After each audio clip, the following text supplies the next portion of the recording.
Hey all, what is up? I just wanted to make another video because I'm still curious about that status of JE, and I say curious, but that's a bit of a misleading term because I'm pretty sure JE is just not really there, like not to an integrated degree, and I feel that my daily life. That feels evident to me. And so I wanted to see what exactly my voltology does look like, and I wanted to verify that JE is in there. And I wanted to think about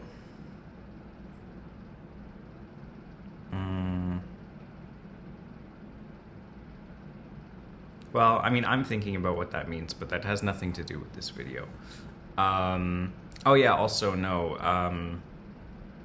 Actually, the thing that cued me to make this video was that I saw that D mentioned that it doesn't she doesn't think it's possible for the main function to be lowercase I, meaning just past the integration threshold. And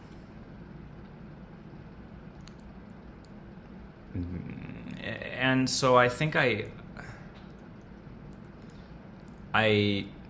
kind of understand what she means. I think there's like a lot to unpack, right? So, in one sense, yeah, it doesn't really make sense to consider like a function that is. How could it be? Well, I mean, I guess it could be that a function that is not the lead is more integrated. It's probably not an ideal spot to be in, if I had to guess, but I don't know, obviously. We would need to, observe that and see it. I mean, Ash mentioned that Colleen's JE seems stronger than his SE, and to me, he seems, pretty well adjusted and does well. But I don't know what the internals of his life look like. I only have access to that whatever there, and so that I can't say for sure. But what I wanted to do here is I wanted to. But even then, I think even so for me, I think my development, if we use this new notation, would be ii.i. And I think that's fine because I think both NE and SI pull at each other, and so it's kind of. It's not impossible, but it's difficult to show high levels of PE when you're showing, decent levels of PI, right? And because the signals are like kind of directly countering towards each other. So, if one has a lot of viscous inertia, that means they're just gonna sit here, but if somebody has body sways, that means that they're gonna be swaying back and forth a lot and probably even moving relatively quickly and not really returning to the center necessarily. If they're toggling their eyes, then they're not narrow head zoning, and they're not doing fixed gaze, etc. So a lot of these signals are directly opposed to each other, and it makes it difficult slash it does definitely make it difficult to present high levels of both signals. However, I do suspect though that like Ash mentioned, energy levels could play a role, and so I think my wife and I kind of had the idea before that like more energy is more you. And so, if you have more energy, then you would just probably be doing more signals because there's kind of more going on in your brain, though. Admittedly, I'm not sure I believe that. I think it just means you're switching a lot, I guess, which Or maybe not even that. I don't know. Like, I don't know what to think of it, to be honest. And I had thought that before, but I'm not sure. I'm not sure how I feel about it now because I guess we need to find out what energy levels really means, right? And that's a bit of a nebulous term because I think it's kind of like by definition the extroverted signals have like more energy. So I feel like this maybe is saying that if you have more energy, then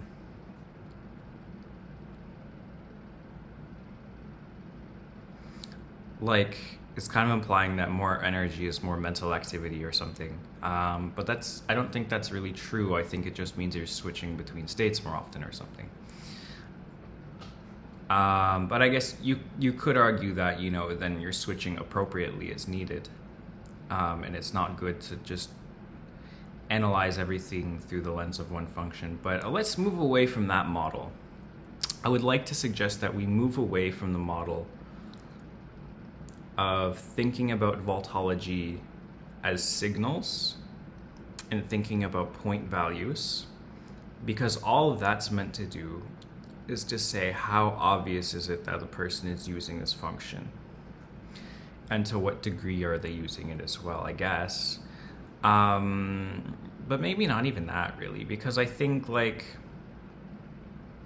for example, for me, I'm pretty sure all of my energetics come in around, like I said, the I level, the lowercase I level, which is like somewhere in the range of 15 to 20 points probably.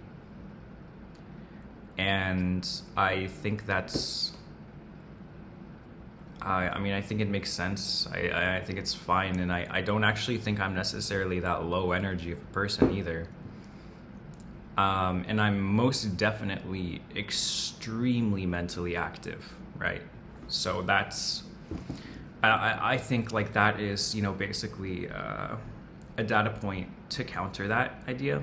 And of course we know that there are like PI academics that some great work, although I guess, arguably they weren't actually thinking too much. Maybe they were just letting stuff go on in the back of their mind and then it all came to them or something. I don't know.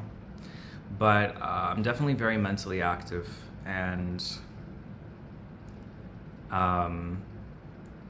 my experience has not become any more or less conscious, I think. And so I think what that means is that it's not necessarily true that if someone shows more voltology signals that they're, more conscious or something like that. It might mean they're higher energy, I agree, but that would probably have a big bias towards extroversion. So I think what needs to be done in these cases, and I actually have such a video. I have a video where I'm in my attic, not my attic, my grandparents' attic, and I called it 4 Sticks. And in this video, I'm not actually sure that I would meet the 4 Sticks, really. Maybe. But the problem is that all of my motions, all of my JE-isms are extremely fluid. And even though I think they're really consistent and they're really out there, so they could cross the integration threshold. But the problem is that, like,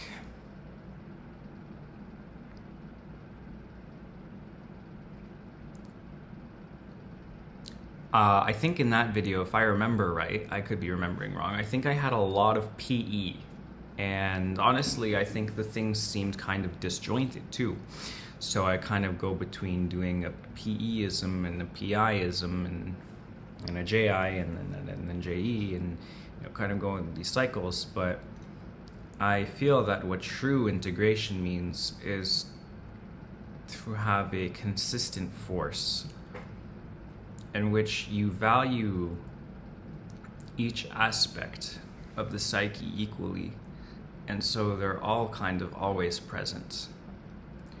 Now you could, I guess, be the meta interpreter, the ego process involved in all of this. And although it's not as though you can decide which one is more important than the other though, so I don't know.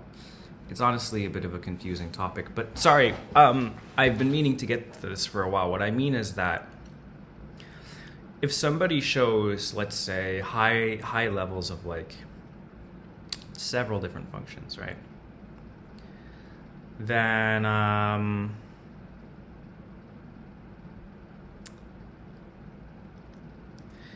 think maybe what we need to do is not count voltological signals, but rather rank everything. We still need to use voltology, of course, but instead of just having flat values, I think maybe everything should be ranked relative to each other. So for example, in my video I've called 4 sticks, where I have a lot of, I very clearly have a lot of energy and my motions are very fluid. In that video, I think I'm probably, proportionally speaking, showing PE the most. And I think that's, I mean, yeah, I think I do agree with the notion of psychic energy, really, that I don't think that showing more voltological signals, I mean, if I had to guess, that seems pretty preposterous, that I have more psychological energy because I'm showing more voltological signals than someone else. To me,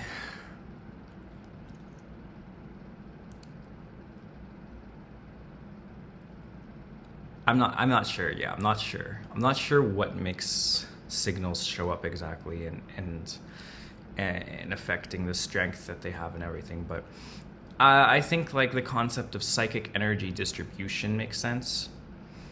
And assuming that we all have the same amount of psychic energy, it's really just more a matter of how is it distributed.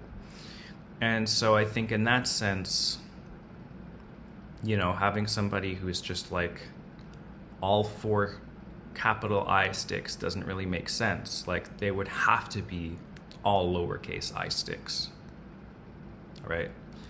Because like, I guess what it would mean is that the total amount of energy the psyche has to spend roughly is 2 entire sticks. And let's say the entire stick has a value of 4, the lowercase is the value of, wait, no, maybe that doesn't work. But you know what I mean, right? There's like a total amount of points you have, and the points are distributed. And I don't know that it's necessary that the lead function is more integrated than the polar function. And I don't, I think it's always less than or equal to, for sure. But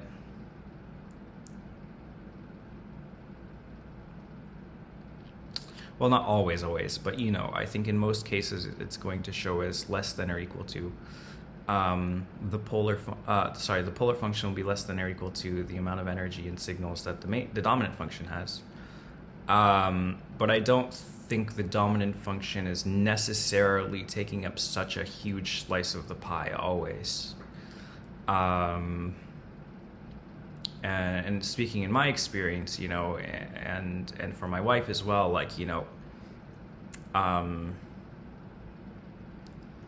she is not super nitpicky and detailed and unpractical. No, not at all, because she has JE integrated and she's extremely practical, actually. Though sometimes she really wants to go extra with all the little details. And I think that's honestly, you know, well, I think it makes sense, right? It's a harmonious balance between the two energetics. And do I think that full harmony is possible? Probably not, no, because they're like by definition opposing. Although arguably, I guess maybe that's like what wholeness is and the goal of wholeness. But I think wholeness can probably only be temporarily attained in its entirety. But I do think if you have two poles opposing each other and they're equal, then yeah, they should probably be working together. I don't know. I'm kind of just going on a stupid, abstract tangent that I'm not sure makes sense to me or anyone else.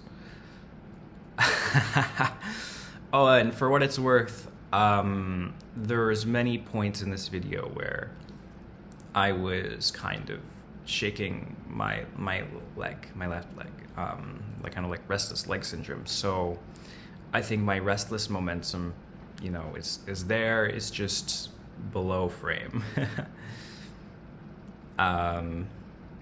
Yeah, so vlog done.